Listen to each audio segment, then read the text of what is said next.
Taste சுத்தமாக நல்லா இல்லை. சூனியம் பொம்மை முதல்ல பாம்பு அதெல்லாம் எதுவும் இல்லை. பாம்பு மட்டும் இருக்கு. பாம்பு இருக்கா? இந்த வியூக்காகவே வர்க்கலா வரலான்னு நான் சொல்லுவேன். எனக்கு கொஞ்சம் பயமா இருக்கு இந்த இடத்துல. மொத்தம் இங்க பாரு எப்படி இருக்குன்னு.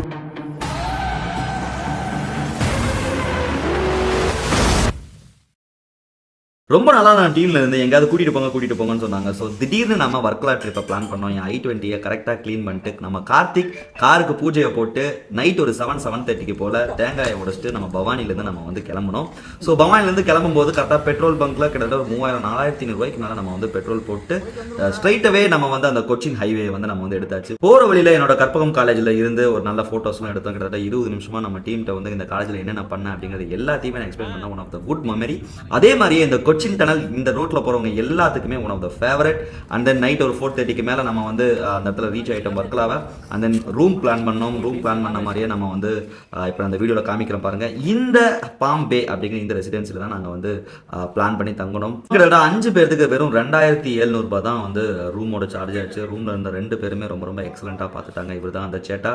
ஸோ ரூம்ல ஒரே ஒரு ஹால் இருந்துச்சு. அண்ட் தென் டைனிங் ஒரு ஏரியா ஒன்று இருந்துச்சு. 2 ரூம் நாங்கள் எடுத்திருந்தோம். ஆக்சுவலாக 3 ரூம் எடுத்துக்க சொன்னாங்க.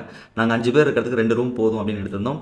ஏர் கண்டிஷன்டு ரூமாக இருந்தால் உங்களுக்கு வந்து 2200 ரூபாய். நான் ஏசியாக இருந்தால் கிட்டத்தட்ட 1400 ரூபாய் தான் சொல்லியிருந்தாங்க. பாத்ரூம் எல்லாமே ரொம்ப ரொம்ப எக்ஸலண்ட்டாக இருந்துச்சு. ரூமுக்கு பக்கத்தில் இருந்த இந்த ஒலப்புரா ரெஸ்டாரண்ட்டில் 5 மசால் தோசை சாப்பிட்டோம். ஸோ காலையில் டிஃபனை முடிச்சுட்டு தான் கயாக்கிங் போகணும். பிகாஸ் அது ரொம்ப எனர்ஜி தேவை அப்படி இப்படின்னு ரொம்ப ஹைப் பண்ணாங்க. ஸோ நாங்கள் எல்லாருமே இந்த இடத்துல உட்காந்தா மசால் தோசை சாப்பிட்டோம். எவ்வளோ ஆச்சு? 620 ரூபாய். 600 ஆனால் டேஸ்ட் சுத்தமாக நல்லா இல்லை. 5 பேர் ஆளுக்கு ஒவ்வொரு மசால் தோசை, 2 பிளைன் மசால் தோசைக்கு சொரக்கா குழம்பு கொடுக்குறாங்க. இவன் ஒருத்தன் அதோட ஸ்டைலா இருக்குடா.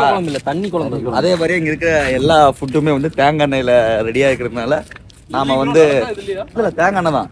தேங்காய் எண்ணெயில ரெடியா இருக்கிறதுனால நமக்கு கொஞ்சம் அன்கம்ஃபர்டபுளா தான் இருக்கும். மேபி தேங்காய் எண்ணெய் சாப்பிட்றவங்களுக்கு இந்த டிஷ் ஓகே தான். சாப்பிட்டு முடிச்சாச்சு. இப்போ நாம வந்து கரெக்டாக இந்த கிளிஃப் எட்ஜில் இருக்கோம். பார்க்கவே ரொம்ப எக்ஸலண்டா இருந்துச்சு. நைட்டு ஒரு 4:30 மணி போல இங்கே வந்தோம். 4:30 மணிக்கு செம தூக்கத்தில் இருந்ததுனால நான் இது பெருசாலாம் எதுவும் கண்டுக்கல. தூங்கி எழுந்திரிச்சதுக்கப்புறம் பார்த்தேன் வேற லெவலில் எக்ஸலண்ட்டாக இருக்குது. இப்போ ரூமு எல்லாமே புக் பண்ணியாச்சு, சாப்பிட்டாச்சு. இப்போ நேராக வந்து கயாக்கிங் போக போகிறோம். ஸோ கயாக்கிங் எனக்கு வந்து ஒரு புது எக்ஸ்பீரியன்ஸ் தான். நான் இது வரைக்கும் நான் ஃபீல் பண்ணதே இல்லை. நம்மளோட பட்ஜெட் டிராவலர் பசுபதி தான் வந்து இந்த ஒரு விஷயத்த வந்து நமக்கு வந்து சொல்லியிருக்காரு. அப்படியே அந்த வெளியே போனால கிளிஃப்ல இருந்து கயாக்கிங் போகிற ரூட் வந்து ரொம்ப ரொம்ப நேரோவாக இருந்துச்சு. ஸோ இந்த வீடியோவில் வந்து உங்களுக்கு கிளியராக தெரியும். ஸோ கார் டிரைவிங் பண்ணும்போது கொஞ்சம் சேஃபாக தான் இந்த ஏரியாவில் வந்து ட்ராவல் பண்ணணும். அதுக்கப்புறம் இந்த வியூ, இந்த பிரிட்ஜை தாண்டினதுக்கப்புறம் பார்த்தீங்கன்னா உங்களுக்கு வந்து கிளியராக தெரியும். ஸோ என்னை ரொம்ப பிரமிக்க வச்சதுன்னு பார்த்தீங்கன்னா இந்த வியூ தான். ஸோ ஒன் சைடு வந்து பார்த்தீங்கன்னா இந்த ரோடும் வந்து நேரோவாயிட்டு இருக்கு. பேக் வாட்டர் அண்ட் தென் இந்த கப்பிள் பீச் அப்படின்னு இந்த 3 இடமுமே வந்து ரொம்ப ரொம்ப எக்ஸலண்ட்டாக இருந்துச்சு. அண்ட் தென் பக்கத்துலேயே பார்த்தீங்கன்னா கோகனட் ட்ரீஸ் அந்த ஃபார்ம்ஸ் எல்லாமே வந்து ரொம்பவும் சூப்பரா இருந்துச்சு. இந்த வியூக்காகவே வர்க்கலா வரலான்னு நான் சொல்லுவேன். பிகாஸ் நான் இந்த மாதிரி ஒரு வியூ நான் பார்த்ததே இல்லை. எக்ஸலண்டா இருக்கு. உடுப்பில லைக் ஒரு ப்ரீஸியான ஒரு கிளைமேட்ல இந்த பக்கம் ஒரு பேக் வாட்டர் வியூ, இந்த பக்கம் கடல் இருக்கு, நம்ம நடுவில் போயிட்டு இருக்கோம் அப்படிங்கிறது ரொம்ப ஒரு எக்ஸலண்ட் ஃபீலா இருக்கு. லைக் இன்னைக்கு ஒரு மார்னிங்கே ரொம்ப எக்ஸலண்டா இருக்கு. பட் நான் ரொம்ப கயாக்கிங்க்கு ரொம்ப நான் வந்து எக்ஸைட்டடா இருக்கேன். பாப்போம் அது எப்படி இருக்கு அப்படின்னு. ஏன் திமுங்களா என்ன சாவூர்வலமா போற? கொஞ்சம் வேகமா தான் போயேன். இந்த வண்டி அவ்வளவுதான் போகும். ஏண்டா வண்டி பிக்கப் சரியில்லைன்னு போன வாரம் தான் 8000 ரூபாய் வாங்கி சர்வீஸ் பண்ணீங்க. அது அந்த வண்டி என்ன ஸ்பீடா போகுது பாத்தீங்களா? என்ன மனுஷன். நாம இப்ப இந்த கயாக்கிங் இருக்கோம். மேங்க்ரோவ் ஸ்பாட் மேங்க்ரோவ் ஸ்பாட் அதுதான் உள்ள வந்துட்டு இருக்கோம். ஸோ இப்போ அவரை வந்து நம்ம வந்து பார்க்கணும். 2 டனல் 2 ஆர்ச்சி பின்னாடி ஸ்விம்மிங் ஸ்பாட் எல்லாமே இருக்கு. உங்க கூட ஒரு கைடு இருப்பாங்க. செம்மையா இருக்கும். நமக்கு பேமெண்ட் பண்ணுனா 100% சேஃப்டி தான் ப்ரோ. ஓகே. எனக்குலாம் ஸ்விம்மிங் தெரியாது. அப்ப நிஜமாவே உனக்கு நீச்சல் தெரியாதா? அது பரவாயில்ல, ஜாக்கெட் எல்லாம் போட்டுதான் ஆமா போகும். ஜாக்கெட் எல்லாம் போடி 700 ரூபாய் 3500 700 ரூபாய் ஒரு பேர் ஹெட்டுக்கு. ஸோ 3500 ரூபாய் நமக்கு இந்த கயாக்கிங்க்கு ஸ்பெண்ட் பண்ண போறோம். முக்காய் என்ன போன் அடிச்சு எடுக்க மாட்டாங்க. என்ன மாதிரி இருக்க மனசுல இந்த கயாக்கிங் நம்ம எங்க பண்றோம் அப்படின்னு பாத்தீங்கன்னா, நான் ஃபர்ஸ்ட் சொன்ன மாதிரி இந்த மேங்க்ரோவ் ஸ்பாட் அப்படிங்கிற இந்த ஒரு இதுல தான்.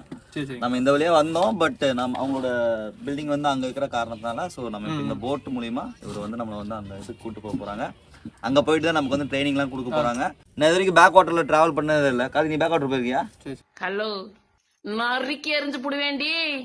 கைஸ் இப்போ நம்ம கயாக்கிங்க ஸ்டார்ட் பண்ண போறோம். ஸோ எல்லா சேஃப்டி பெல்ட்ஸ் இது எல்லாமே நம்ம கையில வந்து கொடுத்துட்டாங்க. இப்போ நம்ம என்ன பண்ண போறோம் அப்படின்னு பார்த்தீங்கன்னா 3 சிங்கிள் ஒரு டபுள் வந்து எடுக்க போறோம். ஒரு டபுள் எடுக்கிறதுக்கு காரணம் என்னன்னா நம்ம கேமராமேனுக்கு வந்து ஸ்டெபிலிட்டி வந்து ரொம்ப பிரச்சனை, அதனால என்னால் வந்து வீடியோலாம் கரெக்டாக எடுக்க முடியாது அப்படின்ட்டு அவருக்கு மட்டும் ஒரு டபுள் எடுக்கிறோம். ஸோ மற்றவங்க எல்லாத்துக்குமே சிங்கிள் எப்படி இருக்குன்னு பார்க்குறோம். எப்படி உங்களுக்கு என்ன தோணுது? எனக்கு வந்து பயங்கரமான ஒரு ஆர்வமா இருக்கு. என்ன ஆர்வம்? எப்படா தண்ணியில இறங்குவோம்னு ஆர்வமா இருக்கு. ஓகே, பாப்போம் எப்படி இருக்குன்னு. இந்த கயாக்கிங் போகிறதுக்கு நம்ம கூடவே ஒரு எக்ஸ்பர்ட் ஒருத்தர் வருவார். அவர் தான் கைடு. இவர் நேம் ஏஜே. நமக்கு ரொம்ப கிளியராக எக்ஸ்பிளைன் பண்ணார். இந்த எப்படி ஹோல்ட் பண்ணணும், ரைட்டில் எப்படி திருப்பணும், லெஃப்ட்டில் எப்படி திருப்பணும், பேனிக் ஆனால் நீங்கள் என்னென்ன தப்பெல்லாம் பண்ணக்கூடாது அப்படின்னு எல்லாமே எக்ஸ்பிளைன் பண்ணார். ஸோ ஃபஸ்ட் டைம் நீங்கள் கயாக்கிங் போகிற மாதிரி இருந்தீங்கன்னா இந்த எக்ஸ்பீரியன்ஸ் உங்களுக்கு ரொம்பவே யூஸ்ஃபுல்லாக இருக்கும். பிகாஸ் 2 மணி நேரம் இந்த பேசிக்கை வச்சு தான் நம்ம வந்து ட்ராவலே ஆக போகிறோம். ஸோ எனக்கு தண்ணினா ஆல்மோஸ்ட் எனக்கு பயம், நீச்சல்லாம் தெரியாது. எனக்கு தண்ணினா ரொம்ப பயம். பட் எனக்கு வீடியோவில் சொல்றதுக்கு இல்லை, ரொம்ப பயமாக தான் இருக்கு எனக்கு. வந்த இடத்துல சூனியம் பொம்மை வந்த இடத்துல நாங்க வந்து குழந்தை யாரோ தவிக்க விட்டுட்டு போயிட்டாங்க.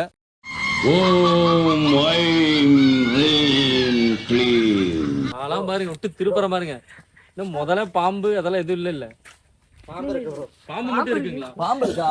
பாம்பு கூட பிரச்சனை இல்லை, அது வராது. முதல்ல தான் வந்து போட்டு மேலே அங்க ஒரு நீர் யானை தண்ணி குடிக்க போகுது. இல்ல ப்ரோ, புல்லப்க்கு போறேன். எதுக்கு? மாமா ப்ரோ கயாக்கிங் பண்றதுக்கு. என்னென்ன சொல்றோம் பாருங்க. கம்பி கட்டுற கதையெல்லாம் எடுத்து போடுறாங்க. எப்படி இருக்கு? ஜஸ்ட் மிஸ் இல்லனா தலை போச்சு. गाइस இந்த பெங்களூர் ரொம்ப டிஃபரண்டான ஒரு ஃபீலிங், அட்வென்ச்சரான ஃபீலிங். இந்த மாதிரி ஸ்விம்மிங் தெரியாத ஆளுக்கு இதெல்லாம் ரொம்பவே எக்ஸைட்மெண்டா இருக்கு. ஸோ நீங்க ட்ரை பண்ற மாதிரி இருந்தா கொஞ்சம் நீங்க வந்து பயப்படவே கூடாது. எனக்கு உள்ள நிறைய பயம் இருக்கு, பட் இருந்தாலும் சொல்லி கொடுத்த பேசிக்கை வச்சு நான் இப்போ வந்து ஓட்டிட்டு இருக்கேன். ஓட்டுகிற தண்ணியில உரைச்சி விட்ட ஹாய் गाइस.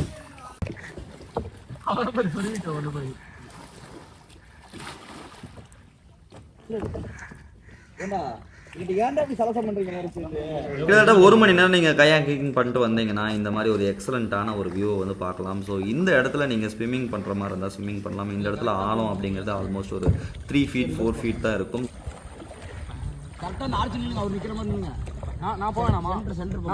எவனா போங்கடா, பரவாயில்லடா போங்கடா.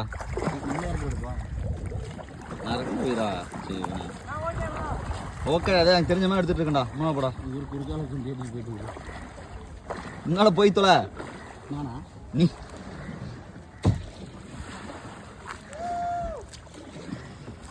வசந்த கால நதிகளிலே வைரமணி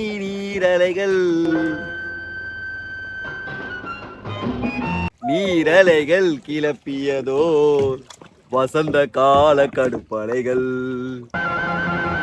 விதிவலைகள் முடிவு செய்யும் மாயவரின் விதிவலைகள். மனவினைகள் யாருடனோ மாயவனின் விதி வகைகள். குரங்குபடல் போட்டுமா? குரங்குபடலாம். ஸோ இந்த சேனல்ல எல்லாருமே போயிட்டு இருக்கோம். 2 பேர் போயிட்டு இருந்தோம். இப்போ என் கூட வந்து பசுபதி வந்து ஜாயின் ஆகிட்டார். சாரி, ஒருத்தர் நான் தனியாக போயிட்டு இருந்தேன். இப்போ என்னால் முடியல, அதனால் பசுபதி என் கூட வந்து ஜாயின் ஆகிட்டாரு. வீரா வந்து கேமரா எடுத்துகிட்டு இருக்காமல் இப்போ தனியாக வந்துட்டான். கார்த்தி அங்கே இருக்காரு. ஸோ இது செம எக்ஸ்பீரியன்ஸ் தான். ஸோ நீங்கள் கண்டிப்பாக ஒர்க்கெலாம் வரீங்க அப்படின்னா இது நீங்கள் கம்ப்ளீட்டாக அதை வந்து நீங்கள் வந்து ட்ரை பண்ணலாம். இந்த மேங்க்ரோவ் ஸ்பாட் இதை வந்து நீங்கள் வந்து ட்ரை பண்ணலாம். ஜஸ்ட் 700 rupees தான் per head. இதை கப்பலாக நீங்கள் வரீங்க அப்படின்னா இந்த கப்புள்ஸ்க்கு வந்து இது ரொம்பவே ஒரு டிஃப்ரெண்டான எக்ஸ்பீரியன்ஸாக இருக்கும். ஸோ சிங்கிள்ஸாக வந்தாலும் ஃப்ரெண்ட்ஸாக வந்தாலும் இது செம ஜாலியாக இருக்கும். உங்களுக்கே தெரியும், இங்கே பாருங்கள் என்ன மாதிரி இருக்குன்ட்டு. Excellent scenarios, excellent sceneries. Sorry, எனக்கு கொஞ்சம் பயமாக இருக்குது இந்த இடத்துல. ஏன்னா போன தடவை பாம்பு இந்த இடத்துல வந்துச்சுருந்தாங்க. எனக்கு அதே மைண்டில் ஓடிட்டு இருக்கிறதுனால எனக்கு எதுவுமே தோணல. பார்ப்போம். நான் இப்போ அப்படியே ஒரு பேக் கேமரா ஷாட் காட்டுறேன், அதையும் நீங்கள் பாருங்கள். சேனல் இது வேறு லெவலாக எக்ஸ்பீரியன்ஸாக இருக்குது. ஆக்சுவலாக போன தடவை வந்ததை விட இந்த சேனலில் எக்ஸ்பீரியன்ஸ் இது வந்து ரொம்ப சின்னது தான். ஸோ இது நீங்கள் பாருங்கள், ரொம்ப எக்ஸலண்ட்டாக இருக்குது. இன்றைக்கி மார்னிங் ரொம்ப எக்ஸலண்ட்டாக இருந்துச்சு. ஸோ இந்த மேங்க்ரோவ் ஸ்பாட்டில் வந்து கிட்டத்தட்ட அஜீஷ் வந்து கிட்டத்தட்ட ஆல்மோஸ்ட் 2 hours எங்கள் கூட வந்து இந்த அது என்னது கயாக்கிங் பண்ணார். ஸோ ரொம்ப எக்ஸலண்ட்டாக இருந்துச்சு, ரொம்ப சேஃப்டியாகவும் இருந்துச்சு. ஸோ லைக் இப்போ மார்னிங் செஷனை கம்ப்ளீட்டாக முடிச்சிட்டோம். இப்போ நாங்கள் என்ன பண்ண போகிறோம்னா மார்னிங் இப்போ வந்து ஒரு ஆஃப்டர்நூன் 1 o'clockலேருந்து 5 o'clock வரைக்கும் நல்லா ரெஸ்ட் எடுத்துகிட்டு ஈவினிங் லைஃப் ஒர்க்கெல்லாம் எப்படி இருக்கும் அப்படிங்கிறத நான் வந்து அடுத்த எபிசோடில் உங்களுக்கு வந்து கிளியராக சொல்ல போகிறேன். ஸோ இந்த வீடியோவை கண்டினியூவாக பாருங்கள்.